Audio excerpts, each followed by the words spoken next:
Welcome to the CrossCounsel podcast. We believe every person is created in the image of God, something we can never lose. Yet, over time, our likeness to Christ has been diminished and is in need of restoration.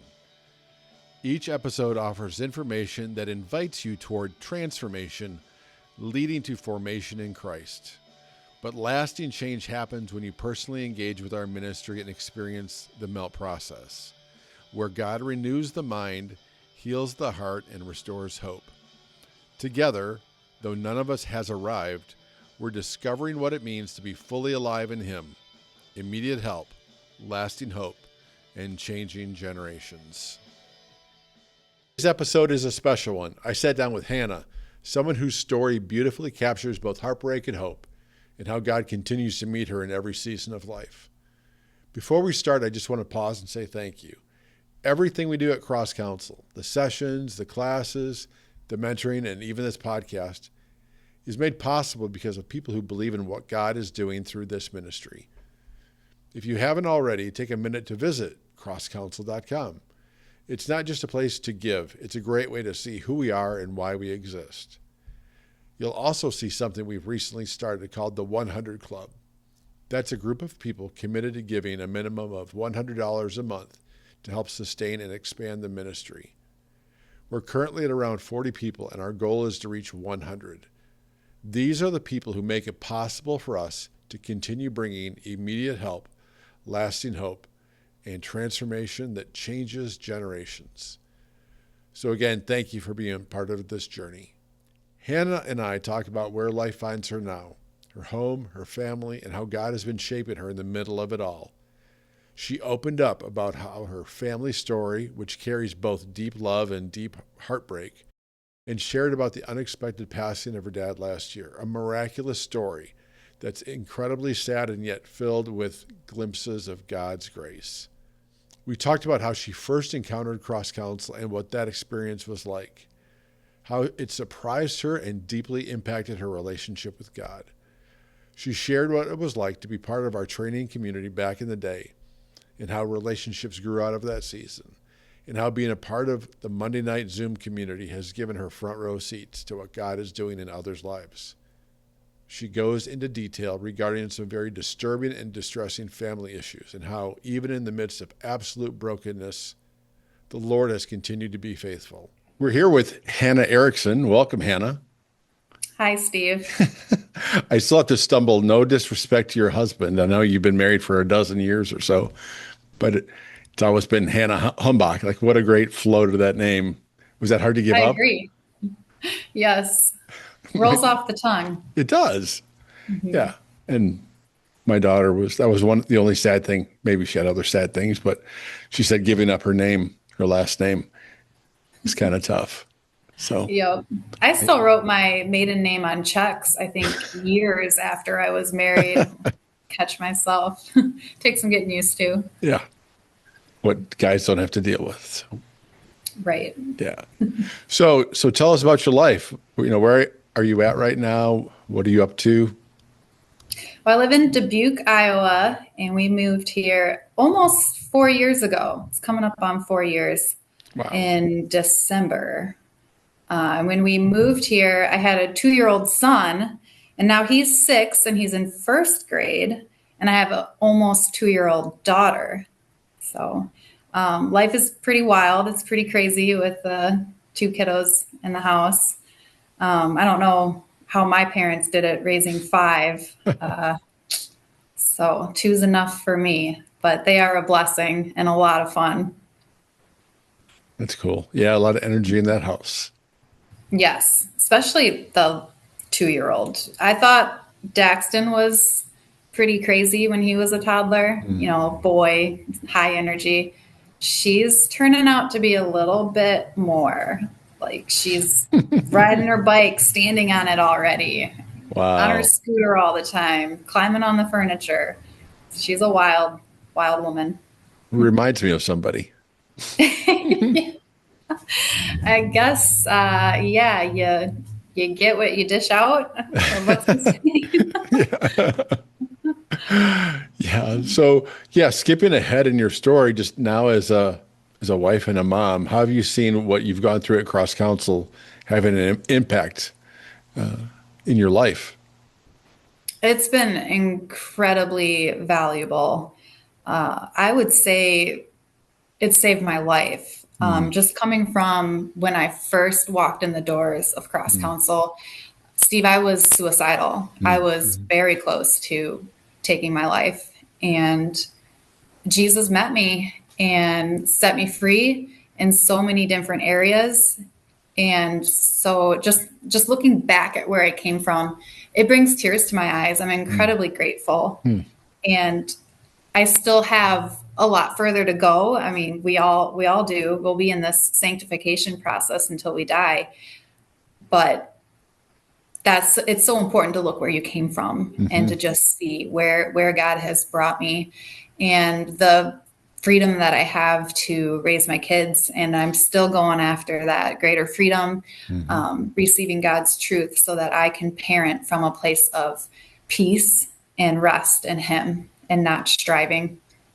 Because I used to strive my whole life. Mhm. I know how that feels and I know how that goes.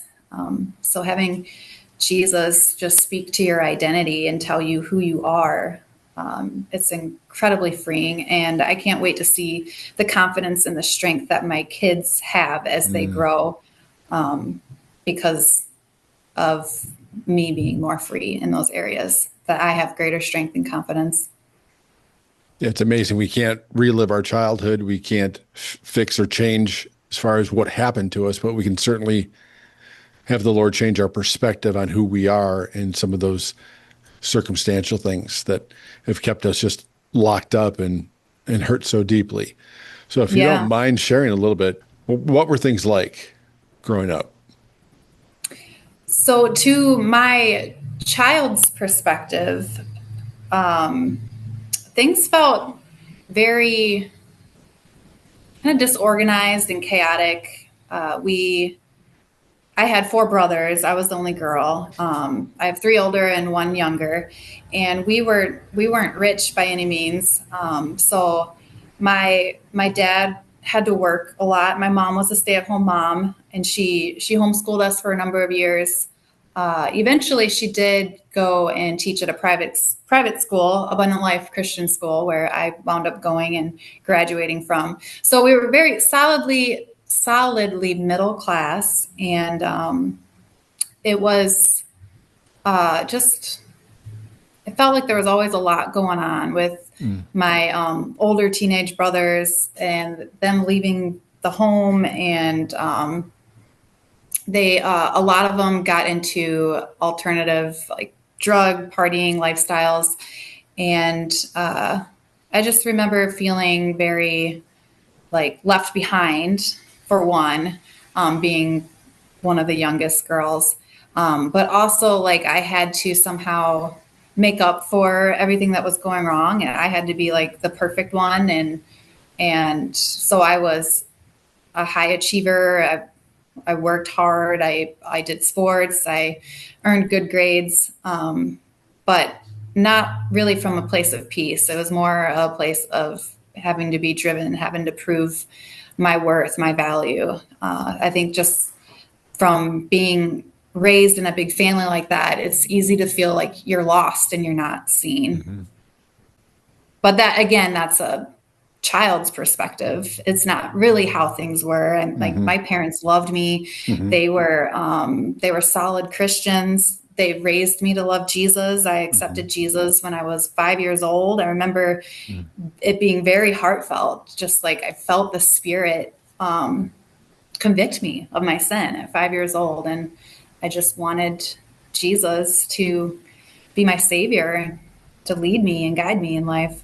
So all of that was very instrumental. Like my parents um, played a huge part in my life in pointing me to Jesus and leading me to love the word. And even my mom was the one who initially pointed me to go to CrossCounsel when I graduated college. I was in a severe season of depression and disillusionment. I didn't know what I was going to do with my life. And she knew that I had some stuff I needed to process from my childhood, and she knew what CrossCounsel did, and so she directed me to your doors, and I'm glad I did.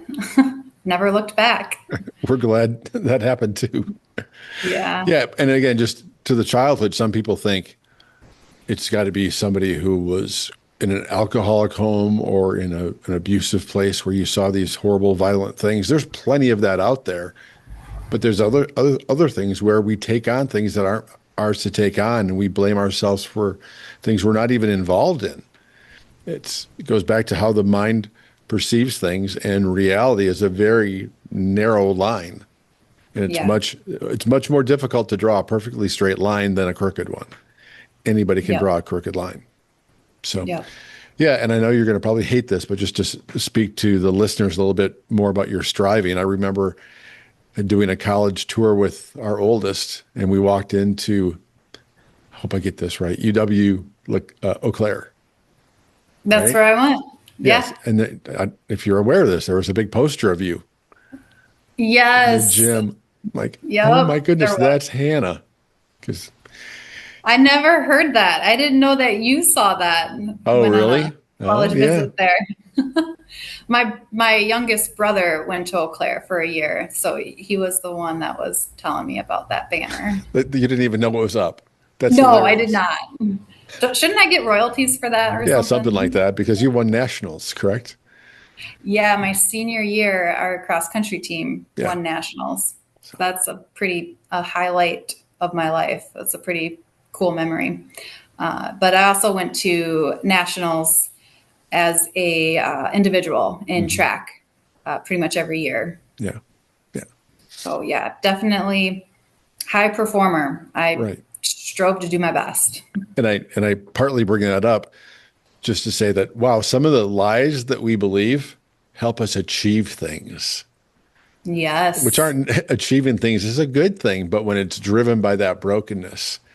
Right. So. And then your identity is very fragile, because what happens when you can't perform how you want to? And what happens when that gets taken from you out of things that are out of your control? Right. Then your identity is wrapped up in that and very easily shattered.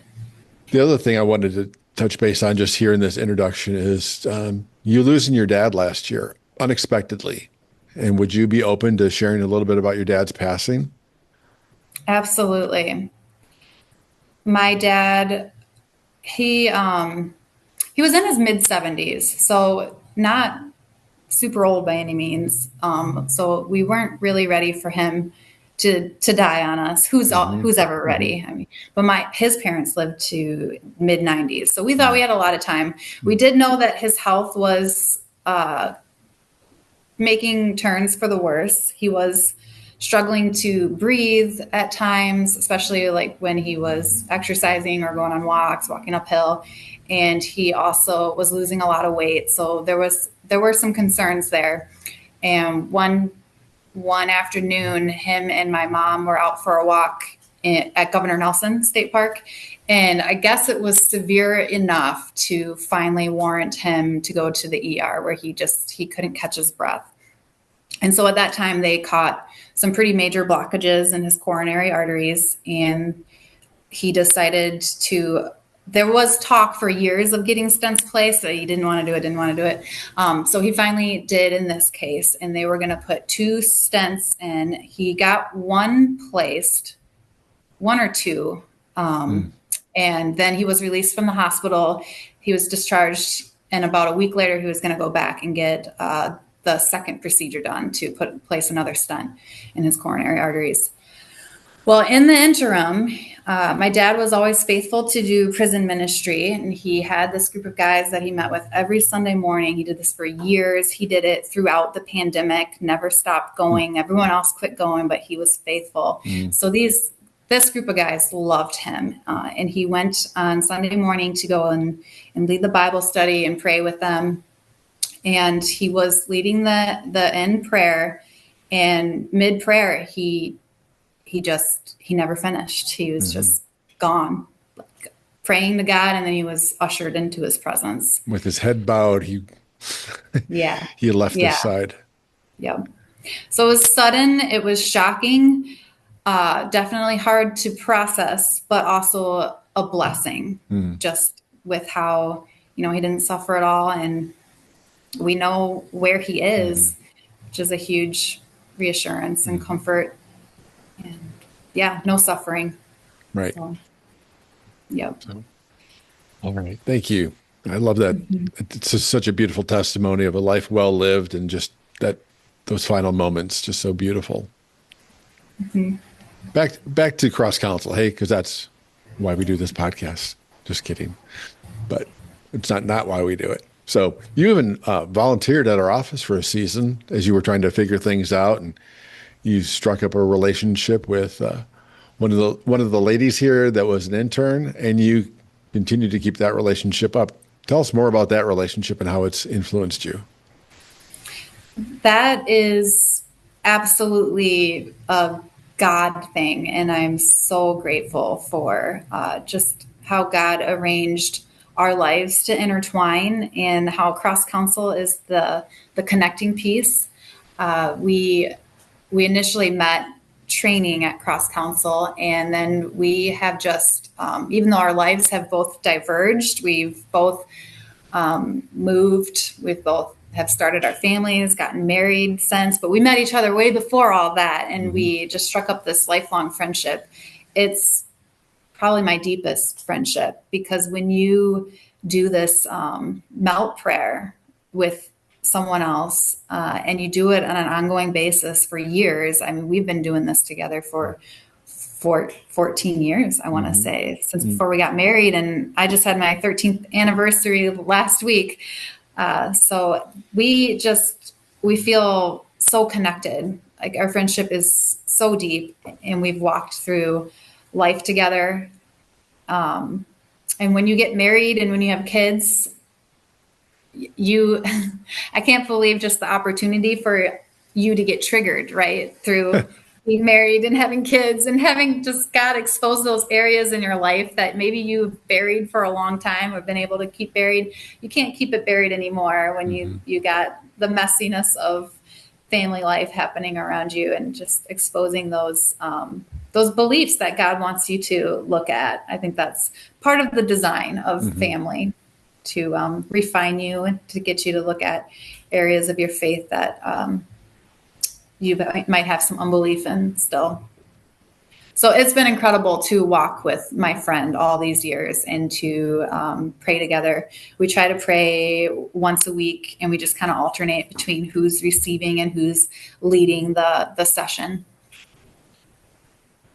Yeah, I love how that was all put together, and that you're continuing to pursue Jesus through that, continuing to pursue that beautiful formation that only He can bring in our lives. And you think this way now. Like, I can't escape it either. It's just like it's so ingrained in me. And part of that comes from doing the classes, educating yourself, being involved in the community, receiving there's nothing like it, but also facilitating for others. You learn things by doing things.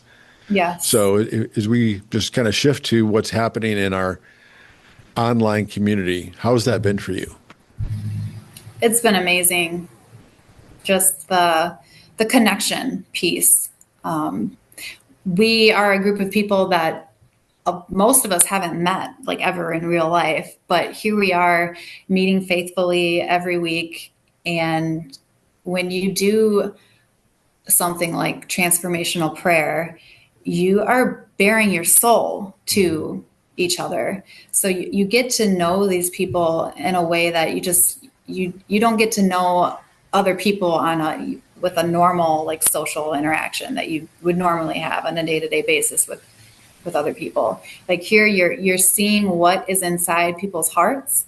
You're seeing them be vulnerable, and you're seeing them go after truth, which you get through meeting with Jesus in these sessions. And I've learned a lot. I've grown a lot, because the thing is, you don't just learn from leading a session, from being the facilitator. You also gain a lot from watching. And a lot of times, I like to call them a twofer. What the person receives it will hit my heart. It'll be like, oh God, you're speaking to me, but you're Mhm. speaking to them. So it's just it's a beautiful thing. I consider it a privilege, a true privilege. And sometimes his speaking to us is like actually ministering to us and maybe doing some transformation as our mind is renewed. That's the clearly good one. The other one Yeah. is, ooh, that's starting to press onto something I don't really want to take a look at. Can we just, erase that part, Lord? Yeah. You put a And he, pin in it, like, okay, I need to right, look at that yeah, later. See right. God. But yeah, there's nothing like being in a group of people that's willing to be vulnerable and have people say at times, I don't know if I've ever shared this with anybody, and that you get Yeah. to have a little window into their life, into things Yeah. that they've held really very close to them, but have never resolved. So, Yeah. And it feels like a safe place because you're with like-minded people. You know, this isn't going anywhere but between you and God, and this group of people they're along for the ride to like usher you into God's presence, to help, to come alongside, to pray with you. And we even pray for each other throughout the week. We'll have like prayer requests. Sometimes we share at the end, and we're able to lift each other up that way during the week. Very strengthening and supportive. I love it. yeah, we just try to sort of keep an eye on, okay, let's make sure that we're encouraging people to deal with their stuff. You can be sympathetic toward people in their pain and in the prayer requests that they have, and as well know that each one of us has to deal with the other things that that's exposing. Oh, yeah. For years, one of my number one prayers for my friend that I've been doing transformational prayer with all these years, if I knew that she was up that night, I would be praying that day, like, Lord, trigger her. I'm sure, sure she loved that. I wonder what was happening on her end of the world when I was praying that. But it's a good thing to have those places in your life exposed that just need God's truth and his light. Because on the other side, there's freedom, on the other side of pain. So, as I self appoint myself as judge in that approach that you took for praying for her to get triggered, I'll allow it as long as if she prays that for you when you're about ready to get teed up, right? It's certainly, I She think we might. can pray that for people as long as we're willing to say, could you pray for me so that things get exposed? Because I'm not really aware of what's going on inside of me. It's a Yeah. two-way street or a three-way Yes. street or a four-way street. Yeah. You've said in the past in some of our conversations that you think God might be calling you to go deeper than just the community that we have online. From the first day I walked into CrossCounsel, Steve, I knew that this was something I wanted to do Hmm. for others, to be able to facilitate. And I tear up because it's something I'm so passionate about. Like, Mhm. I want to see people know Jesus, like know who he really is, know what his heart is for them. Mhm. And this is the best way I know to go about it. I mean, really, it's prayer, which sounds so simple, but it's done in a way where you are exposing your true beliefs and you are bringing that to God. So you're talking to God just out of the rawness of your heart, like, and having him answer you on questions, on lies, on pain that you've carried your whole life, and getting his perspective. And so, because of the freedom I've received from doing this, I want to be an instrument that Jesus uses to facilitate this for others. And I don't know what that looks like yet, especially in this busy season of life of Mhm. juggling a family, a full-time job, and running a household.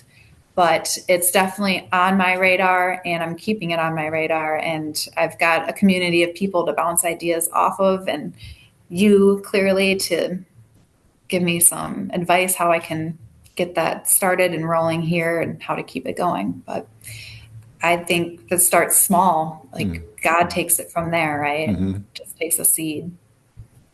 Yeah, and I'm not an expert on horse racing, but I just think it's from the few times I've seen it, the horses before they get into their starting blocks or stalls or whatever they call them. They're just, kind of walking up. It's like, boy, there's all these thoroughbreds around CrossCounsel right now that are kind of like nudging themselves toward their starting gate or whatever that is. I'm like, okay, what needs to happen? Are we missing something? Are we getting ahead of the Lord? Or are we trailing behind with how he's guiding us and to get all these thoroughbreds in the starting gate so they can take off, which is not where the illustration breaks down. Is I still think the thoroughbreds are still doing ministry right now. So, but when it comes to even that more focused, this is the little part of the kingdom that God wants me to cultivate. I know we're kind of going back and forth, but you mentioned you lived in Madison, you and your husband, but then you got the green light to move. Can you let us know what life was like then and some of the things that played out that led us to have this conversation? Yes. So it was a very just kind of landmark season of my life when we moved to Dubuque. We were mid-pandemic, so all the craziness there across the world.